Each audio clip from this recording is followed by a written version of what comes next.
नमस्कार साथियों और आईटी के स्टूडेंट्स, आपका स्वागत है मेरे इस यूट्यूब चैनल पर, जिसमें आपको आईटी की ऑनलाइन परीक्षा से संबंधित यहाँ आपके मोस्ट इम्पोर्टेंट जो क्वेश्चंस है वो बताए जा रहे हैं। और आज जो है कि इस वीडियो के माध्यम से मैं आपके मॉड्यूल फर्स्ट में जो safety practice and hand tools का जो सेकंड पार्ट है उसके क्वेश्चंस लेके आ रहा हूँ।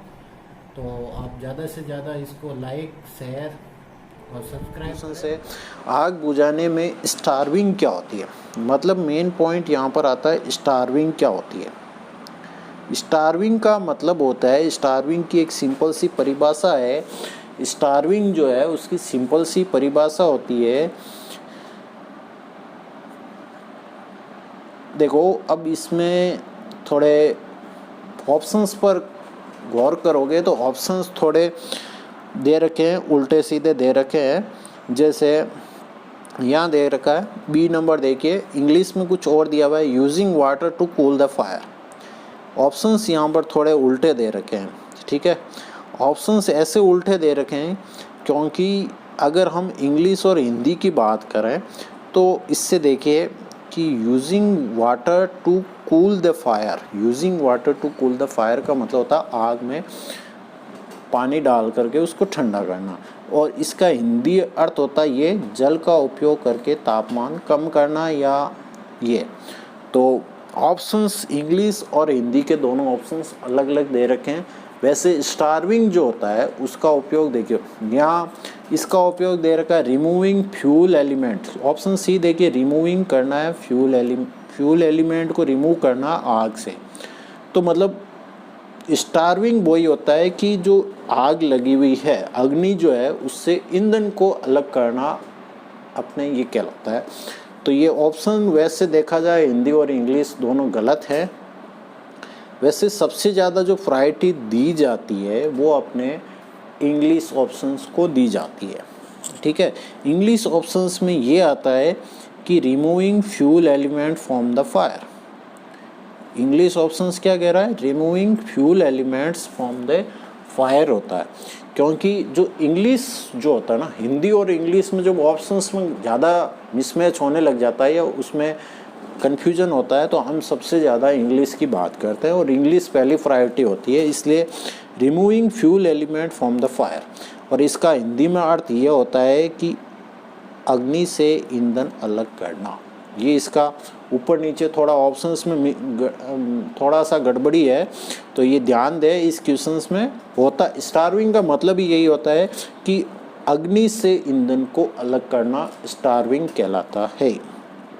बिल्कुल, आगे आते हैं 16 नंबर का क्वेश्चन है, पीपीई का नाम क्या है। ये जो डायग्राम दे रखा है इस डायग्राम के अंतर्गत हमें बता रहा है कि पीपीई जो है वो उसका नाम क्या है। ये होता है हाथ स्क्रीन, हैंड स्क्रीन का पीपीई होता है, बिल्कुल हैंड स्क्रीन का पीपीई होता है। इस पर डी ऑप्शंस राइट है। आगे चलते हैं। फिर है अपशिष्ट निष्पादन विधि कौन सी है जो बहुत सारी ऊर्जा बचाती है। अपशिष्ट निष्पादन जो विधि है वो कौन सी है जो बहुत सारी जो ऊर्जा है उसको बचाने का काम करती है। तो ऑप्शंस चेक करिए। ऑप्शंस के अकॉर्डिंग होता है कि ज़मीन में भरना, लैंडफिल करना, भस्मीकरण से हम ऊष्मा उत्पन्न होती, बिल्कुल कंपोज करना, मतलब किसी खाद को एक जगह ज़मीन में गाड़ के उसको कंपोज करना होता है। एक होता है रिसाइकलिंग। रिसाइकलिंग जो होता है वो क्या कहता है, रिसाइकलिंग होती है जो अपशिष्ट का निष्पादन विधि होती है।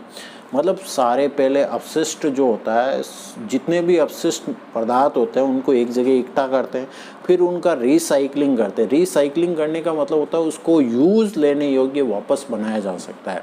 ऐसा प्रोसेस जिसको यूज़ करके हम उसे पुनः उपयोग के लिए, पूरे वापस उपयोग के लिए उसका यूज़ किया जा सके, उपयोग किया जा सके, ऐसी विधि होती है रिसाइकलिंग, पुनः चक्रण होती है। तो इसकी वजह से हम बहुत सारी ऊर्जा को बचाया जा सकता है।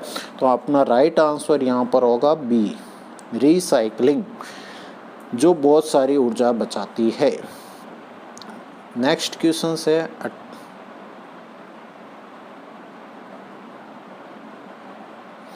18 नंबर जो नेक्स्ट क्वेश्चन है, सॉरी, उसके बाद में नेक्स्ट क्वेश्चन अपना 18 नंबर है। ये 18 नंबर जो क्वेश्चन है वो ये कह रहा है कि किस प्रकार की कृत्रिम श्वसन विधि है उसका प्रयोग उस पीड़ित के लिए करते हैं जिसकी छाती और पेट में चोट हो। मतलब छाती पर चोट हो सकती है या कहीं पेट पे चोट हो सकती है। तो उस विधि में हम क्या करते हैं, सबसे पहले उस व्यक्ति को पीठ के बल लेटाया जाता है। व्यक्ति को पीठ के बल लेटाया जाता है, फिर उसकी भुजा ऊपर करके फिर दबाव की स्थिति बनाई जाती है। तो ये विधि होती है, क्योंकि छाती और पेट पर अगर चोट है तो छाती और पेट का जो हिस्सा होता है वो ऊपर की तरफ होना चाहिए, और जो पीछे का जो हिस्सा होता है, जो पीठ का हिस्सा कहलाता है, वो फर्श से संपर्क में होना चाहिए। तो जब छाती या पेट का हिस्सा ऊपर होगा तो हम छाती पर दबाव बना करके उसे श्वसन विधि का उपयोग होता है। तो छाती पर दबाव बना करके उसकी श्वसन प्रक्रिया को एक सुचारू रूप से चालू करने का काम होता है। तो ये विधि होती है। इस विधि को हम बोलते हैं, जैसे ये डायग्राम में यहाँ दिखा रखा है कि इस पोजीशंस में लेटाया जाता है, जिसकी छाती और पेट ऊपर की तरफ होता है, पीठ नीचे की तरफ होती है, फर्श से सटी हुई होती है। इसमें सबसे पहले रोगी के हाथों को ऊपर की तरफ लेके जाते हैं, फिर उन हाथों को थोड़ा सा घुमा करके छाती पर रखते हैं और फिर छाती पर दबाव बनाते हैं, जिससे वो एक कृत्रिम श्वसन की प्रक्रिया में वापस आ जाता है। मतलब एक नॉर्मल इंसान की तरह वापस सांस लेने में आ जाता है। तो ये विधि जो होती है, इस विधि को हम कहते हैं Nelson arm lift back pressure method. मतलब नेल्सन की विधि बोलते हैं। नेल्सन नामक वैज्ञानिक ने इसे दिया था, इजाद किया था, इसलिए इसे नेल्सन की भुजा ऊपर पीछे दबाव विधि कहते हैं। ठीक है। सेपर विधि अलग होती है, मुंह से मुंह विधि भी अलग होती है, मुंह से नाक विधि है वो भी अलग होती है। ठीक है। तो इस विधि पर हमें कंसंट्रेट करना है। आगे चलो, नेक्स्ट क्वेश्चन है 19 नंबर का। किस प्रकार की व्यावसायिक स्वास्थ्य खतरे के कारण संक्रमण हो सकता है? बिल्कुल, व्यावसायिक संक्रमण के लिए हो सकता है। तो इसका सिंपल सा पॉइंट है कि ऑप्शंस है जैविक नुकसान। ये बेस्ट ऑप्शंस है, क्योंकि व्यावसायिक स्वास्थ्य खतरे के लिए जो होता है, जो संक्रमण का कारण बनता है, वो जैविक नुकसान ही बनता है। विद्युत नुकसान कोई संक्रमण का काम करता नहीं है। शारीरिक जो खतरा होता है वो भी एक सीमित तक होता है। मानसिक नुकसान अपने तक सीमित होता है, लेकिन जो संक्रमण का कारण बनता है वो बनता है जैविक नुकसान। तो ऑप्शंस हो गया बी। नेक्स्ट क्वेश्चंस, इसके बारे में हमने पहले ही बात कर ली थी कि ये क्या होता है। इस जो औजार है हैंड टूल, इस औजार का नाम है पिंसर। अपने क्वेश्चन आ रखा है, पहले 7 नंबर क्वेश्चन है, उसमें ये औजार के बारे में बता रखा है। अब इस पिंसर औजार है, ये पिंसर औजार है, इसका उपयोग क्या होता है? लकड़ी से जो कीले होती है उसको निकालने के लिए इसका उपयोग करते हैं। बिल्कुल सी राइट आंसर।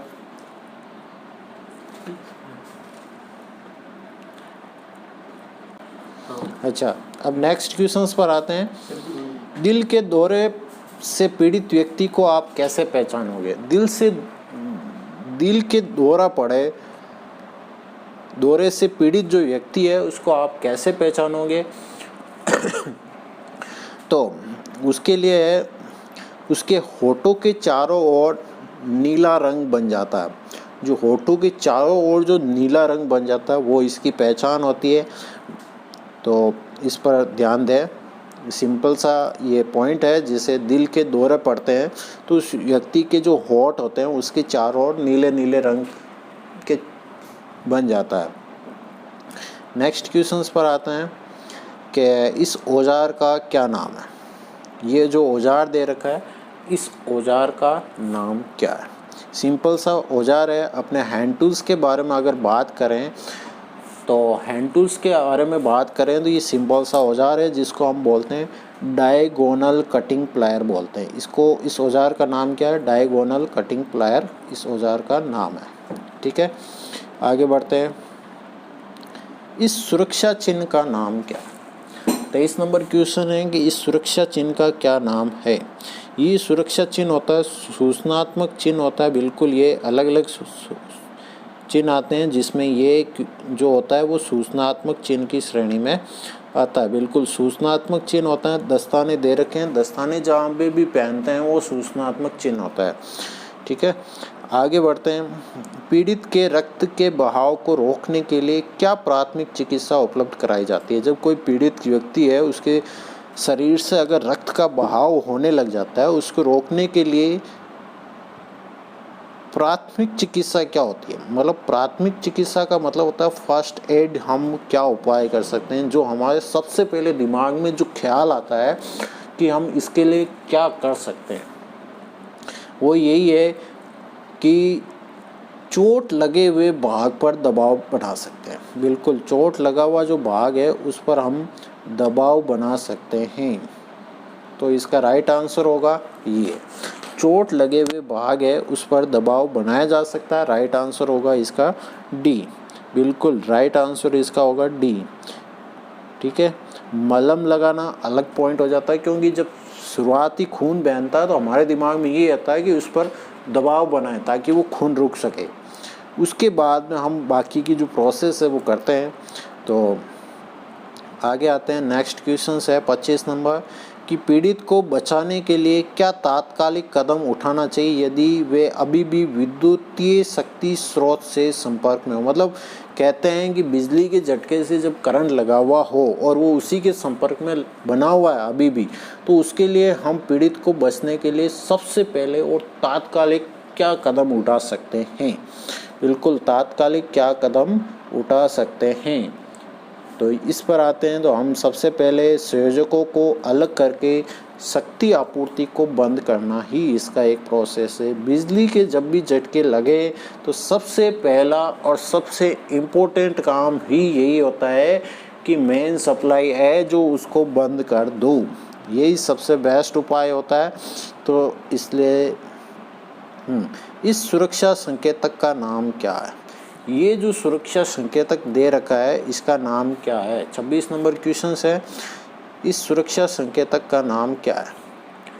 इस सुरक्षा संकेतक का नाम है पैदल क्रॉसिंग। जैसे दिखा रखा है कि पैदल क्रॉसिंग हो रहा है, तो हम जब पैदल वॉक करते हैं या पैदल चल रहे हैं रोड के साइड में, कहाँ पैदल क्रॉसिंग करनी है क्या, तो जब पैदल क्रॉसिंग की जाती है एक साइड से दूसरी साइड में, जब हमें पैदल क्रॉसिंग की जाती है तो उसे इस तरीके के साइन से दिखाया जाता है। यदि पीड़ित की सिर में चोट लगी हो और वह मर रहा हो तो उसके लिए स्वर्णिम घंटा कौन सा है। स्वर्णिम घंटा कौन सा है। बेस्ट ऑप्शन है।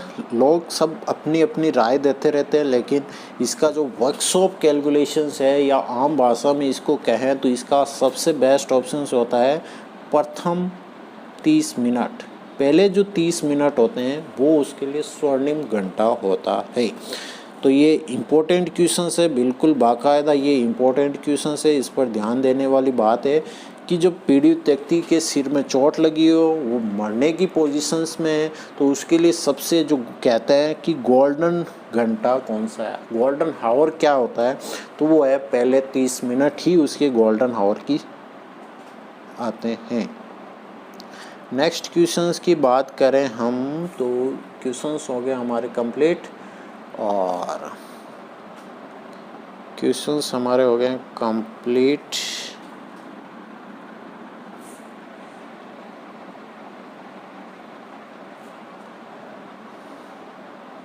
हाँ अच्छा, एक क्वेश्चन है लास्ट कि पीड़ित की कौन सी स्थिति को कोमा कहा जाता है। कोमा की स्थिति, कोमा स्टेज क्या होती है, वो ये होती है कि वो बेहोश रहना पर बुलाने पर अगर उत्तर दे देता है, मतलब बेहोश है लेकिन जैसे ही हम उसको आवाज़ देते हैं वो आवाज़ उसका रिप्लाई देता है, तो ये स्थिति नहीं बोल सकते, इसको हम कोमा नहीं बोल सकते। सेकंड आता है होश में रहना और बुलाने पर उत्तर नहीं देना, तो ये भी स्थिति नहीं होती है। मतलब कोमा एक ऐसी पोजीशंस हो जाती है जिसमें बिल्कुल वो अचेत है और उसे किसी भी प्रकार का कोई होश नहीं है। सांस लेना पर बुलाने पर उत्तर नहीं देना, ये भी एक पॉइंट नहीं होता है। पूरी तरह संवेदनशील होकर लेटे रहना और बुलाने पर उत्तर नहीं देना, तो इसका राइट आंसर है डी। ठीक है, आज की क्वेश्चंस हमारे कंप्लीट होते हैं। ये था हमारा सबसे पहला मॉड्यूल सेफ्टी प्रैक्टिस और हैंड टूल्स के बारे में। इसी प्रकार हम आगे भी हमारे कंटिन्यू वीडियो आते रहेंगे जो आईटी के ऑनलाइन बेसिस पर जो एग्ज़ाम चलते हैं निमी पोर्टल के थ्रू, उस पर अलग अलग टॉपिक वाइज हम वीडियो लेकर के आएंगे। इसी तरीके से आप हमारा साथ देते रहिए और चैनल को सब्सक्राइब करना ज़रूर इसे भूलें नहीं, और आगे से आगे अपने साथियों को भी इस चीज़ के लिए इस चैनल के बारे में बताएं ताकि इससे आपके साथी को भी इसकी मदद पहुंचे। ठीक है, धन्यवाद।